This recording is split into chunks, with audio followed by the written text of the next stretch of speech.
জয় গুরু। শ্রীমদ্ ভগবদ গীতা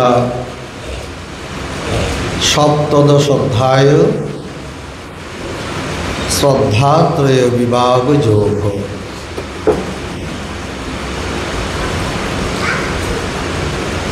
অর্জুনের জিজ্ঞাসা দিয়ে অধ্যায়টি শুরু হয়েছে। অর্জুন ভগবানকে জিজ্ঞাসা করিলেন যে শাস্ত্র বিধিবিসৃজ্য যজন্তে শ্রদ্ধয়া নিষ্ঠা তেষাং নিষ্ঠা তুকা কৃষ্ণ সত্যমাহ রজস্তম।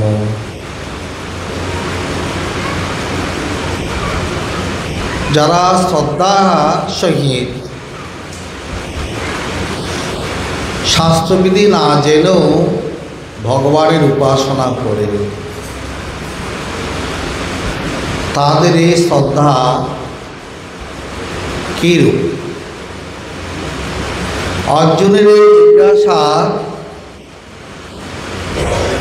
আমাদের সকলেরই মনের জিজ্ঞাসা। অর্জুন জানতে চেয়েছিলেন পূজা পার্বণাদিতে কেবল শুধু শাস্ত্রবিধিরই কি শুধু গুরুত্ব? মানুষের অন্তরে যে শ্রদ্ধা ভক্তি আছে এর কি কোনো মূল্য নেই? অনেকেই সময়ের অভাবে হোক, সুযোগ না থাকার কারণে হোক, অলসতার কারণেই হোক, অনেকে শাস্ত্র জানে না। অথচ সবাই ঘরে ঘরে নানা ইষ্ট দেবতার দেব দেবতার পূজাদি করে থাকে, অতি ভক্তির সহিত করে থাকে। তাছাড়া পূজার জন্য সকালবেলা উপবাস করেন, ফুলাদি সংগ্রহ করেন, অতি শ্রদ্ধার সহিত ভগবানকে ফলে ফুলে সজ্জিত করে পূজাদি করে থাকেন। এই যে তাদের অন্তরে ভক্তি শ্রদ্ধা ভগবানের প্রতি, এর মূল্য কতটুকু? কেবল শাস্ত্র বলেছেন এটার পরে অঙ্গ, এটা পরে কাজ, এটা পরে কর্ম করতে হবে, এরকম যদি শাস্ত্রবিধি তো অনেকেরই জানা থাকে না।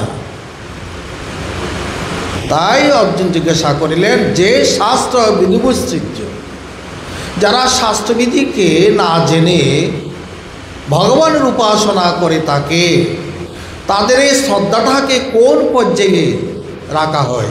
তাকে সাত্ত্বিক শ্রদ্ধা, রাজসিক শ্রদ্ধা না তামসিক শ্রদ্ধা?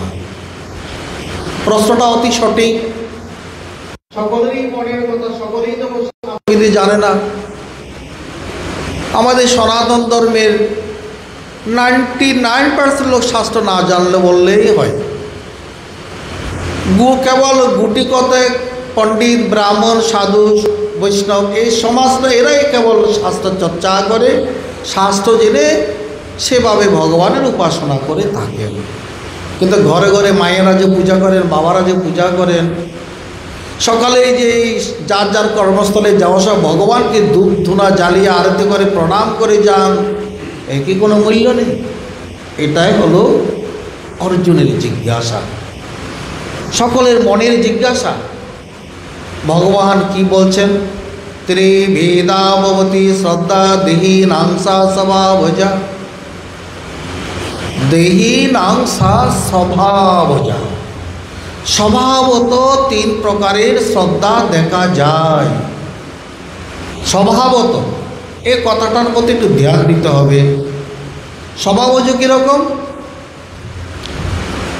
পূর্ব জন্মে যেরকম শ্রদ্ধার অভ্যাস করেছেন, এখন আপনারা যে শ্রদ্ধার অভ্যাস করছেন, নিয়মিত গীতাদি শাস্ত্র পাঠ করেন, সৎসঙ্গ করেন, ভগবানের নাম জপ করেন, ভগবানের পূজা করেন, নানা ব্রত উপবাস করেন, একাদশী করেন, নানা দেব দেবতার উপাসনা করেন, এই যে একটা সংস্কার, এটা আগামী জন্মে গিয়ে ওই তার স্বভাবে রূপান্তরিত হয়ে যাবে। এই জন্মে যদি আপনি সেই কাজগুলো সুন্দরভাবে সাত্ত্বিকভাবে করেন, ওটা সাত্ত্বিক হবে। এটা যদি রাজসিকভাবে করেন, ওটা পরবর্তী জন্মে রাজসিক সংস্কার হবে। এই জন্য যদি আপনি তামসিক শ্রদ্ধাদের সংস্কার অভ্যাস করেন, পরবর্তী জন্মে তামসিক হবে। সেই রকম পূর্ব জন্মে ত্রিবিধা ভবতি শ্রদ্ধা দেহি নাংসা স্বভাব যা, বলছে সংস্কার যেমন যার শ্রদ্ধাও তেমন তার। ভগবান বলে দিয়েছেন আমরা পূর্ব জন্মের যেভাবে নিজেকে ভগবানের শ্রদ্ধায় নিমগ্ন রেখেছিলাম, এই জন্মে তার শ্রদ্ধার প্রভাব দেখা যায়। তা বলছে দেখা যায় কেউ আভাল্য দেব উপাসক, ছোটকাল থেকে কারো দেবতার প্রতি খুব আকর্ষণ, খুব টান, দেবতার পূজা করে, দেবতার মূর্তি করে, দেবতার জন্য একা উপবাস করে, অর্চনা করে, দেবতাকে পূজা না করে কিছু খায় না। আবার কারো কারো দেখা যায় যক্ষ রক্ষ বিভিন্ন ভূত প্রেতের পূজা করে, এটা রাজসিক তামসিক পূজা হয়ে যায়। যজন্তে সাত্বিকা দেবান, যারা সাত্বিক সংস্কারের অধিকারী তারা নানা দেব দেবতার পূজা করে। যক্ষ রক্ষাংশী রাজসা, যারা ওই কুবেরের উপাসনা, যক্ষ রাক্ষসীর উপাসনা, যারা লোভী, ধন উপার্জন করতে চায়, এই জীবনে অনেক টাকা চায়, টাকা ছাড়া চলবে না, আমার বাড়ি চাই, দোকান চাই, গাড়ি চাই, এভাবে বিলাসবহুল জীবন চায়, তারা এইসব রাজসিক উন্মাদনায়, রাজসিক ভাবনায়, রাজসিক চিন্তায় সেই যেখানে গেলে আমার টাকা হবে সেই চিন্তায় নিয়ে সে দেবতার পূজা করে তাকে। আর যারা আরো তামসিক নিম্ন শ্রেণীর মানুষ, তারা তুক তার নানা অপদেবতার, ভূত প্রেতের, পিশাচের, অন্যের অনিষ্ট সাধনের, এরকম জঘন্য যাদেরকে অপদেবতা বলা হয়েছে আমাদের শাস্ত্রে, তার উপাসনা করে থাকে। তাই এইভাবে যে ভগবান আমাদের ত্রিবিধা শ্রদ্ধার কথা জানালেন, এটা থেকে আমাদের এই শিক্ষা নেওয়া উচিত আমরা যেন সাত্বিক ভাব হৃদয়ে ধারণ করে দেবতার উপাসনায় যেন আমরা থাকি। আমাদের শাস্ত্রে বর্তমান কলিযুগে কমপক্ষে 5টি দেবতার উপাসনা করা প্রয়োজন। ভগবান গণপতি, ভগবান শিব, ভগবান বিষ্ণু, ভগবান সূর্যনারায়ণ এবং ভগবতী মা দুর্গা। দুর্গা বলতে দুর্গার শক্তি, কালী হোক, জগদ্ধাত্রী হোক, সেটা শীতলা দেবী হোক, সেটা যে দেবতাই হোক না কেন, প্রতিদিন এই পঞ্চ দেবতার উপাসনা একটা অভ্যাস সংস্কার যেন আমাদের মধ্যে আসে। প্রতিদিন পঞ্চ দেবতাকে প্রণাম আমাদের করা প্রয়োজন, যেন আমাদের মধ্যে দেব সংস্কার জাগ্রত হয়, যেহেতু আমরা সাত্বিকভাবে, ভগবান বলছেন যারা সাত্বিক সংস্কারের অধিকারী, যজন্তে সাত্বিকা দেবান। এই যে শ্রদ্ধা, ত্রিবিধ শ্রদ্ধা, শাস্ত্র বলছে শ্রদ্ধার মহিমা অকল্পনীয়। শ্রদ্ধার ধারা, শ্রদ্ধা হচ্ছে দৈবিক সম্পদ। মানব জীবনে শ্রদ্ধার মতো বড় সম্পদ আর কিছুই নেই। এই শ্রদ্ধার ভিত রয়েছে বিশ্বাস এবং ভক্তিতে। ভগবানের প্রতি, শাস্ত্রের প্রতি যার যত বিশ্বাস এবং ভক্তি, তার শ্রদ্ধা তত গভীর। শ্রদ্ধার অর্থই হলো আস্তিক্য বুদ্ধি, বিশ্বাস। আস্তিক্য বুদ্ধি মানে বিশ্বাসযুক্ত বুদ্ধি। ভগবানের প্রতি, শাস্ত্রের প্রতি, গুরুর প্রতি যে অকুণ্ঠ ভালোবাসা এবং ভক্তি, বিশ্বাস, এটার নাম শ্রদ্ধা। তা বলছেন এই শ্রদ্ধার মহিমা অকল্পনীয়, কল্পনা করা যাবে না। বলে কি রকম? বলে শ্রদ্ধার ধারা পাষাণের মুক্তি কথা বলে। ঠাকুর রামকৃষ্ণ মা কালীর সাথে কথা বলেননি, রামপ্রসাদ মা কালীর সাথে কথা বলেননি, নামদেব বিট্টলজির সাথে কথা বলেননি। এরকম পাষাণের মূর্তি কথা বলে। আমরা যে মঠে মন্দিরে ঘরে নানা মূর্তির পূজা করি, ও মূর্তি প্রাণবন্ত হয় শ্রদ্ধার দ্বারা। আমার যেরকম শ্রদ্ধা ওই মূর্তি সেরকম কথা বলবে। আমার শ্রদ্ধা যদি হালকা হয় তার প্রতিদান আমার সেরকম হবে। আমার ভালোবাসা যদি এই মূর্তির প্রতি গভীর হয়, আমার তার আশীর্বাদ আকর্ষণ বা তার প্রতিক্রিয়া সেরূপ হবে। শ্রদ্ধার দ্বারাই মূর্তি প্রাণবন্ত হয়, ভালোবাসায়, ভক্তিতে, বিশ্বাসে, শ্রদ্ধার দ্বারা কাঠের প্রতিমা, মাটির প্রতিমা, পাথরের প্রতিমা জাগ্রত হয়ে যায়, জীবন্ত হয়ে যায়। তিনি পটে থাকেন, মঠে থাকেন, মূর্তিতে থাকেন, সর্বব্যাপী থাকেন, কিন্তু প্রাণবন্ত হয় কি করে? ভগবান বলেছেন তমেব শরণং গচ্ছ সর্বভাবেন ভারত। তুমি তোমার মনের সর্বভাব দিয়ে তার উপাসনা করো। তুমি তোমার জন্য ভালো মাছ মাংস, ভালো পনির চানার আয়োজন করলে, ঠাকুরকে নকুল দানা দিয়ে তুমি পূজা দিলে, এটা কি সঠিক শ্রদ্ধার নিদর্শন? আমার খাওয়ার বেলায় আমি ভালো ভালো আয়োজন করি, ঠাকুরের বেলায় নকুল দানা বাতাসা।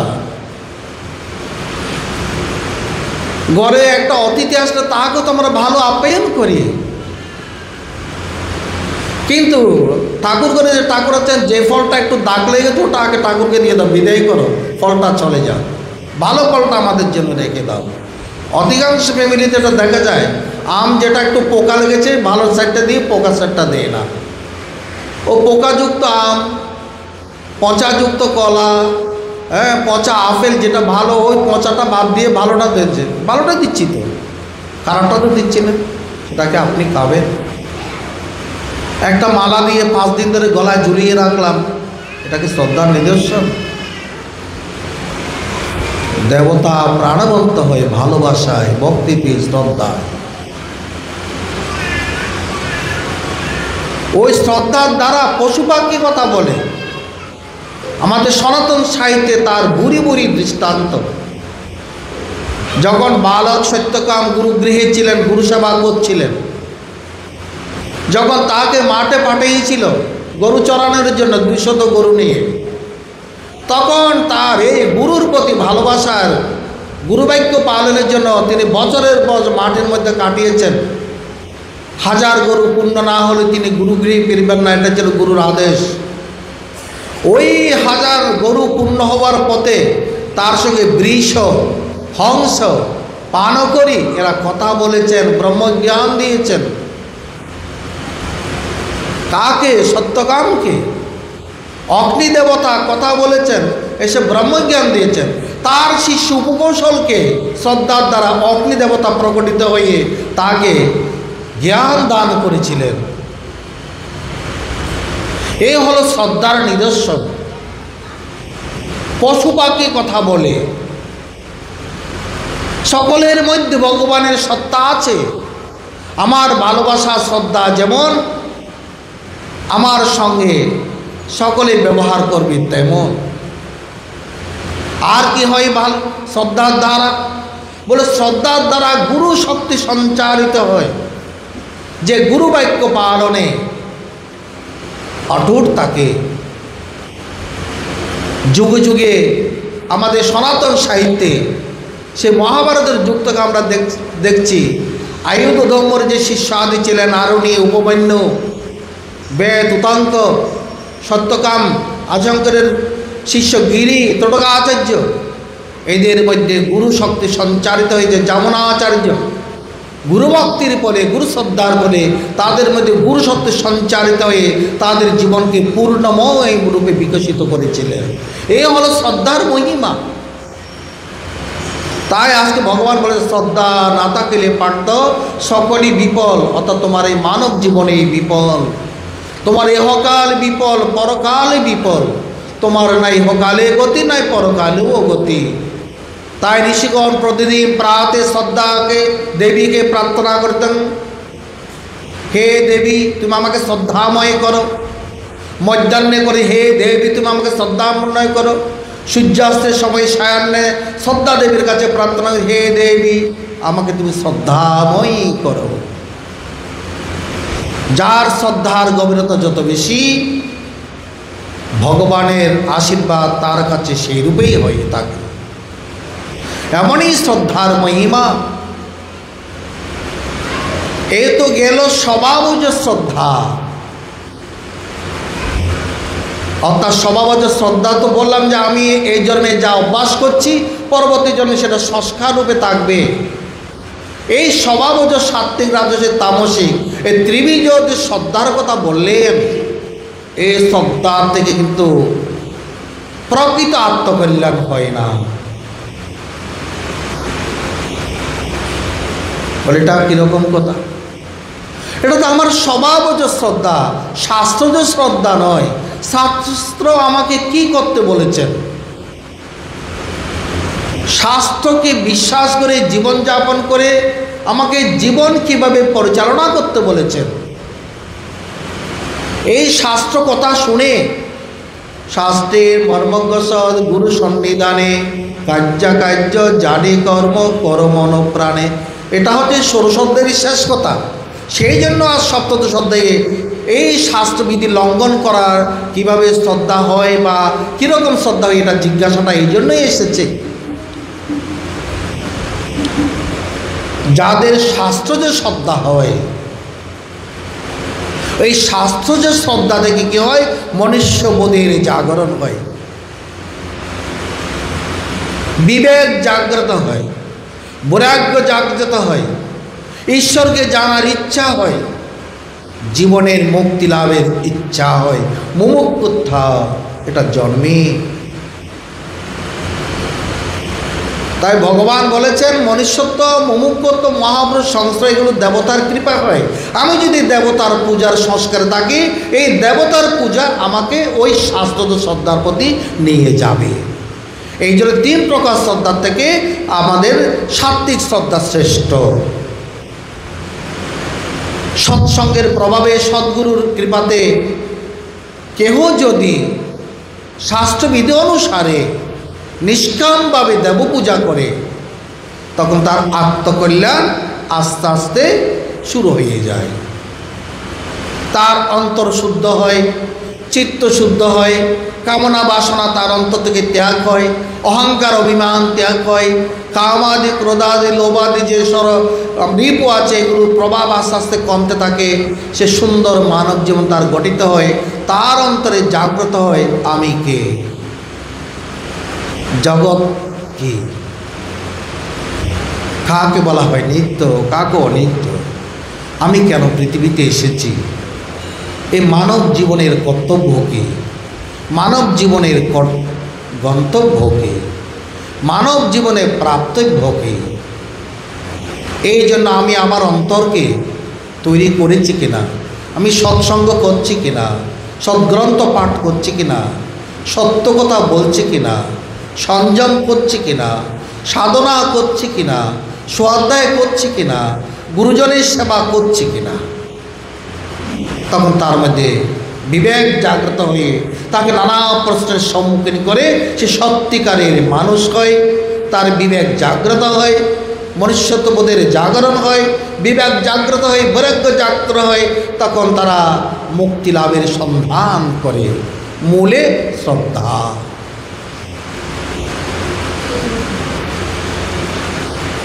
এই জন্য বলছেন শাস্ত্রকাররা, এই সাত্ত্বিক শ্রদ্ধা জাগরণের জন্য আজকের অধ্যায়ে ভগবান বলেছেন তোমার অভ্যাস পরিবর্তন করো। তুমি যে রাজসিক তামসিক আহার গ্রহণ করো, ত্যাগ করে তুমি সাত্ত্বিক আহার গ্রহণ করো।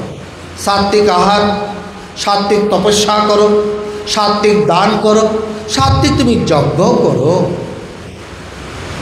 সাত্ত্বিক যজ্ঞ হলো জপ যজ্ঞ, যজ্ঞানাং জপ যজ্ঞস্মি। তুমি সাত্ত্বিক যজ্ঞ করো, সাত্ত্বিক তুমি দান করো।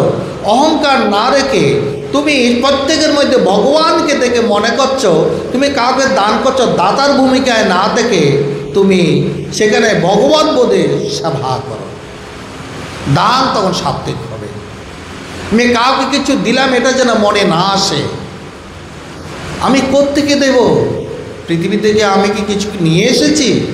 ভগবানের কৃপায় যেটুকু দিয়েছেন এগুলো তার কৃপা, তার সন্তানদের বিলিয়ে দেওয়া আমার কর্তব্য। দান তো এবোধেই হয়, অহংকার বোধে দান হয় না। তারপরে শ্রদ্ধা দেয়ং অশ্রদ্ধেয় অধেয়ং, শ্রদ্ধার সহিত দান করো, শ্রদ্ধার সহিত তুমি দান করো না। নম্র হয়ে দান করো, সমর্থ অনুসারে দান করো, নিরহংকার হয়ে দান করো, বিনম্র হয়ে তুমি দান করো। সাত্বিক দান করো, সাত্বিক আহার করো, সাত্বিক তুমি যজ্ঞ করো, পঞ্চদেবতার যজ্ঞ করো, যজ্ঞ করো,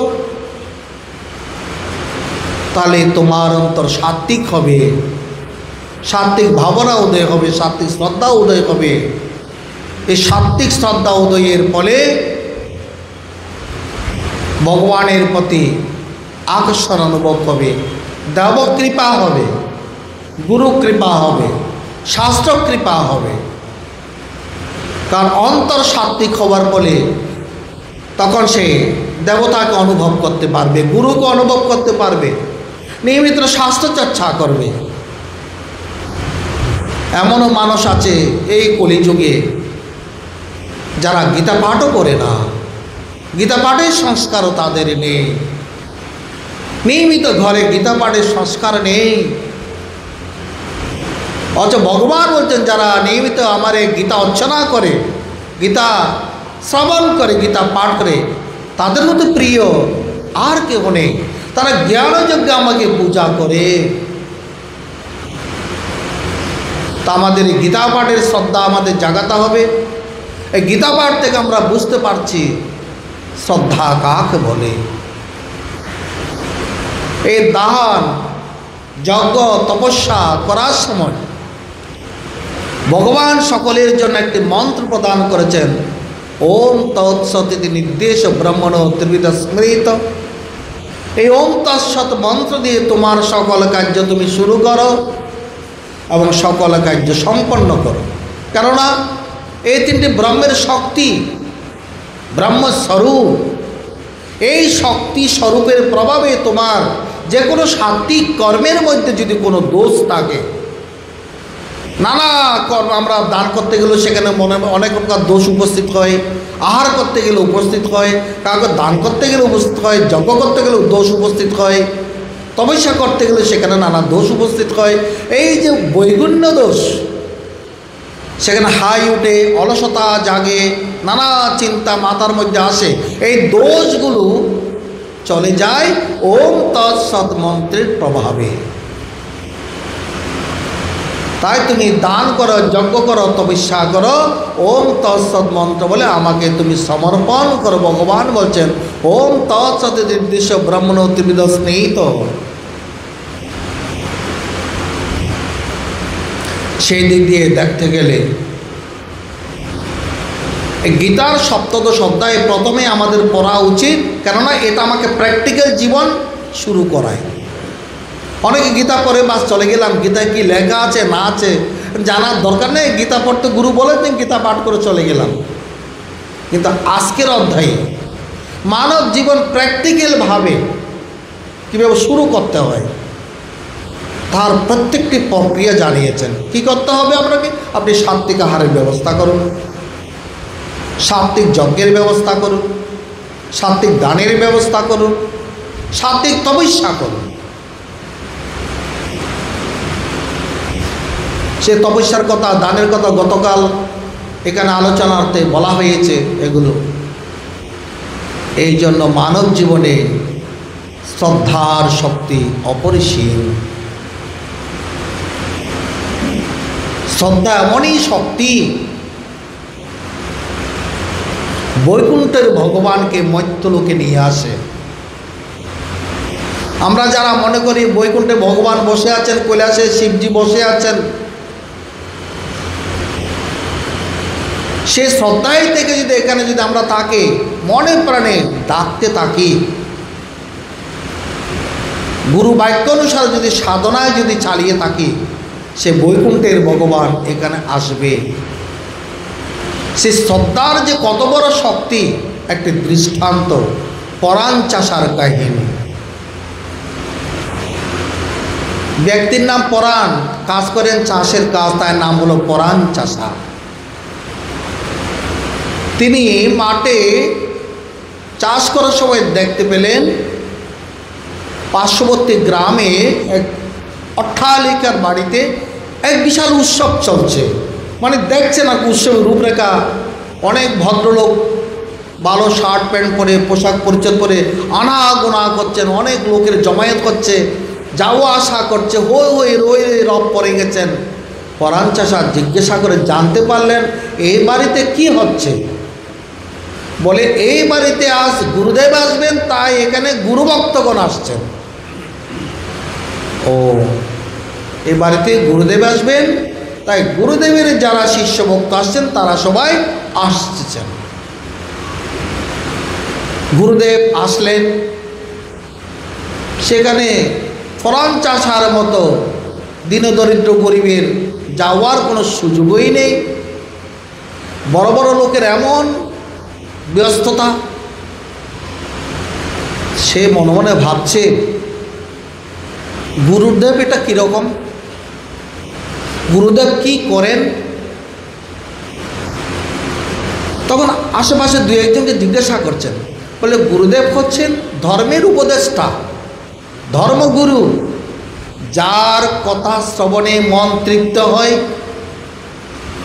যার আদেশ অনুশাসন চলে জীবন সফল হয়, যার নির্দেশনায় সাধন পথে চলে ঈশ্বর দর্শন হয়, তিনি গুরুদেব।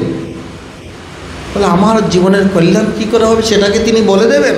বলে হ্যাঁ বলে দেবেন। তাহলে এখন তার কাছে যাই কি করে?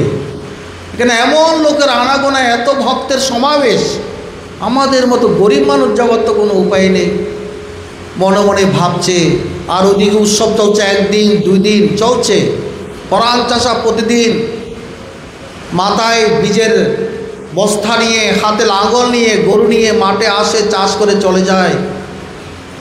তৃতীয় দিন যখন সে মাথায় বস্তা, হাতে লাঙল আর গরু নিয়ে যখন মাঠে আসছেন, দেখছেন তার জমির উপর দিয়ে গুরুদেব কয়েকজন ভক্তকে নিয়ে প্রাতকালে প্রাতঃভ্রমণ করছেন। বলে এই তো সুযোগ, গুরুদেব গুরুদেব আপনি আমাকে কল্যাণ করুন। গুরুদেব তো এক হতচকিত হয়ে গেছেন, আমাকে গুরুদেব তো কোন কালে তাকে আমি মন্ত্র দিয়েছিলাম, আমার তো জানা নেই। বলে গুরুদেব আমি নগণ্য চাষা, নাই জ্ঞানবতী, নাই লেখাপড়া, আমার জীবনের কল্যাণ কিভাবে হবে? আপনি যদি কৃপা করে বলেন। বলে তুমি কি আমার যে আদেশ এটা তুমি পালন করতে পারবে? বলে প্রাণ দিয়ে চেষ্টা করব। আমার যতক্ষণ প্রাণ না যায় ততক্ষণ চেষ্টা করবো আপনার আদেশ অক্ষর অক্ষরে পালন করার জন্য, আপনি যেমন আদেশ করবেন। বাবা ভেবে চিন্তে কথাটা বলছো তো? আমরা তো অনেকেই গুরুদেবকে কথা দিই, 3 বেলা সন্ধ্যা করব, রবিবারে নিরামিষ খাবো, একাদশী ব্রত করব, মুরগির মাংস খাবো না। হ্যাঁ, খেতে বিয়ে বাড়িতে গিয়ে আগের মুরগির টেবিলের মুরগির থালা নিয়ে বসে যায়। অনেকের বাড়িতে, এখানে অনেকে বসেছেন যারা অমাবস্যার নিশি পালন করে না, আজকেও নিশি পালন, কিন্তু পূর্ণিমার নিশি পালন করে না, নানা ব্রত করে না, মিথ্যা কথা বলে, 3 বেলা সন্ধ্যার জায়গায় 1 বেলাও করে না, আবার বড় বড় অহংকার করে, কথা দেয়। পরাণ চাষা কিন্তু সেরকম নয়। তিনি বলছে আমার প্রাণ যতক্ষণ না যাবে ততক্ষণ আপনার আদেশ পালন করবো, আপনি বলুন। তবে আমি কোনো কঠিন ব্রত পালন করতে পারবো না, আমি তো গরিব মানুষ, চাষা মানুষ, আমাকে এমন অনুশাসন দেন আমার জীবনের কল্যাণ হয়। গুরুদেব ভেবে চিনতে বলছেন কি বলি, সে মন্ত্রের অর্থ ভাই কি বুঝবে? বেদ বেদান্ত গীতার কথাই বা কি বুঝবে? তার মতো করে তাকে তো বলতে হবে। সে যখন শরণাগত হয়েছেন, বলছে তোমার জন্য একটি মন্ত্র, বেশি নয়, মনের কথা শুনবে না, এটাই তোমার মন্ত্র। ওই রং চং জং বং লং টং কোনো মন্ত্র দেয়নি, শুধু একটি মন্ত্র, মনের কথা শুনবে না। মন তো আমার, মনেই তো সংসার, মনে বা মনুষ্যানাং কারণাং বন্ধমোক্ষায়, মনে হচ্ছে মনে বন্ধনের কারণ এবং মুক্তির কারণ। মন যদি বিষয়ে বিচরণ করে চলে, তাহলে সেই বন্ধনের ঘরে চলে গেল। আর মন যদি নির্বিষয় হয়ে থাকতে পারে, ভগবানের ভাবে ধ্যানে থাকতে পারে, সে মুক্ত হয়ে গেল। এই জায়গায় অঙ্কুশ মারলেন গুরুদেব। দেখছেন মনের কথা শুনবে না, বলে আমি চললাম, গুরুদেব প্রণাম। এবার পরাণ চাষা যেখানে মন্ত্র দিতে সেখানেই দাঁড়িয়ে আছে, দাঁড়িয়ে আছে। বেলা গড়িয়ে গেল। স্ত্রী ভাবলো অন্য দিনটা তো কোনো কর্তা বাড়ি এসে যায়, আজকে আসছে না কেন? ছেলেকে পাঠালো। ছেলে গিয়ে দেখলো মাঠের মাঝখানে বাবা দাঁড়িয়ে আছে, মাথায় সেই বীজের বস্তা, হাতে লাঙ্গল, গরু জোর করে হাত থেকে চড়িয়ে কোথায় চলে গেছে। বাবা বাবা ডাকলো, বাবার কোনো সাড়া নেই। সে বইয়ে মাকে বলতে লাগলো। মা এবং পাড়াপড়শি সবাইকে নিয়ে আসলো। কত রকম শুধালেন, চলুন বেলা হয়েছে, খাওয়া দাওয়া করবেন, আপনি বাবু দাঁড়িয়ে আছেন কেন, কি হয়েছে আপনার? তার মন থেকে বলছে কথা বলার জন্য, মনের ইচ্ছা হচ্ছে তার মনের ভাব প্রকাশ জন্য, কিন্তু গুরুদেব মন্ত্র দিয়েছেন মনের কথা শুনবি না। তাই মনে উঠছে, তাই মনের কথা শোনা যাবে না, এদের সঙ্গে কথা বলা যাবে না, এদের যা বলছে এগুলো কোনো কথাই শুনে চলা যাবে না, এগুলো মন থেকে সায় দিচ্ছে, মনের কথা শোনা যাবে না। আমরা তো মনের বায়না পূরণ করি, মনে বায়না পূরণের জন্য যত রকম আয়োজন করি, তা আমাদের মনের উন্নতি হবে কি করে? সকালবেলায় উঠে ডিম টোস্ট চাই, হ্যাঁ মাংস চাই, ডিম চাই, প্রাতরাশে এগুলো না হলে আমাদের চলে না। তা আমরা কি করে মনের উন্নতি ঘটাবো? কিন্তু পরাণ চাষা পেরেছেন, যার নাই লেখাপড়া, যার নাই শাস্ত্রের জ্ঞান, কেবল গুরুবাক্যকে তিনি শিরে ধারণ করেছেন। না, কষ্ট হচ্ছে, ইচ্ছা হচ্ছে মাথার বোঝা নামিয়ে রাখে, বলে না মনে হচ্ছে, এটা মনের কথা শোনা যাবে না। খুব ক্ষুধা তৃষ্ণা লাগছে, জল খেতে ইচ্ছা হচ্ছে না, মনে চাইছে জল খাওয়া চলবে না। তামাক খাওয়ার খুব অভ্যাস ছিল, তামাক খেতে মন চাইছে, এটা মনে বলছে। কীরকম সারা দিনের অভ্যাস, জীবনের অভ্যাস, তামাক খাওয়া বন্ধ করে দিলেন। একদিন নয়, দুই দিন নয়, ক্রমান্বয়ে অনেক দিন স্বর্গের সিংহাসন টলে উঠল। ভগবান বিষ্ণু বললেন, লক্ষ্মী দেবী কি পেয়েছ? গুরুবাক্য পালন করতে গিয়ে আমার ভক্ত তো মরে যাবে, যাও তুমি চব্যদস্য খাবার নিয়ে তার কাছে যাও। লক্ষ্মী দেবী খাবার নিয়ে এসেছেন। লক্ষ্মী দেবী বলছেন, বাছা অনেক দিন তুমি অনাহারে আছো গুরুবাক্য পালন করতে গিয়ে, আমি স্বর্গের লক্ষ্মী এসেছি তোমার জন্য রসালো খাবার নিয়ে, আগে শীতল জল পান করো। মা ক্ষমা করবেন, আমি কৃতজ্ঞ আপনার কাছে, আপনি আমার জন্য খাবার এনেছেন। আমার মন চাইছে এগুলো খেতে, কিন্তু আমি মনের কথা যে শুনতে পারবো না। গুরুদেব যে মন্ত্র দিয়েছেন, মনের কথা শুনবি না, পারবেন? এরকম ভক্ত হবে একালে, একালে ভক্ত হবে। স্বর্গের লোককে কি ফিরিয়ে দিতে চান? আমরা হলে তনিহরি করে সাধারণ মতো ত্যাগ করে, মা কি দেবার দিন, কত ধন দিবে দিন, কত স্বর্ণালঙ্কার, কত কোটি টাকা, কত ধন দৌলত, গাড়ি বাড়ি দিবের দিন, আপনাকে ষোড়শী উপচারে পূজা করব, প্রতিদিন পূজা করব, এরকম বলতাম। এরকম করেও পূজা হয়, তারা সকাম উপাসনা হয়। কিন্তু পরাণ চাষা লক্ষ্মী দেবীকে ফিরিয়ে দিলেন, চলে গেলেন। লক্ষ্মী দেবী স্বয়ং বৈকুণ্ঠের নারায়ণ আসলেন।